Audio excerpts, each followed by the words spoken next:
It's Sunday special வந்துட்டு இன்றைக்கி பிரியாணி பண்ணலாம், கூடவே வந்துட்டு செட்டிநாடு பெப்பர் சிக்கன் பண்ணலான்னு சொல்லி பண்ணிகிட்டு இருந்தேன். நான் ஃபஸ்ட்டு சிக்கனில் ட்ரை பண்ண ரெசிபி பெப்பர் சிக்கன் மட்டும்தான். ஃபஸ்ட் டைம் நான் ட்ரை பண்ணும் போதே அவ்வளோ பர்ஃபெக்டாக வந்துருச்சு. அதனால் அது என்னோட one of the favourite dish. So side by side வந்துட்டு ஒரு சைடில் பிரியாணியும் ஒரு சைடில் வந்துட்டு பெப்பர் சிக்கனும் வச்சுருந்தேன். கூடவே வந்து எக் பாயில் பண்ணிக்கலாம், கொஞ்சமாக வந்து ரைத்தா பண்ணிக்கலாம் அப்படின்னு சொல்லிட்டு தான் பண்ணிட்டு இருந்தேன். மார்னிங்லேருந்தே மழை வந்துட்டு தூரிக்கிட்டே தான் இருந்தது. ரொம்ப வேகமாலாம் வரவே இல்லை. கிளைமேட் அவ்வளோ சூப்பராக இருந்துச்சு. இருந்தாலுமே நாங்கள் வந்து கொஞ்சம் துணியெல்லாம் வாஷ் பண்ணி உள்ளுக்குள்ளேயே வந்து காய போட்டு வச்சுட்டேன்.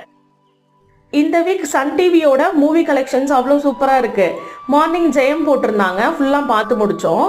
அப்படியே வந்து குக் பண்ணிட்டு இருந்தேன். ராட்சசன் 3 o'clock 6:30 போல் வந்து கில்லின்னு சொல்லவும் அவ்வளோதான், என்னடா இது மூவி பயங்கரமாக இருக்குது, அப்படியே கண்டினியூஸாக பார்ப்போம், என்ன பண்ண போகிறோம் இன்னைக்குன்னு சொல்லிட்டு அப்படியே பார்த்துட்டு இருந்தோம்.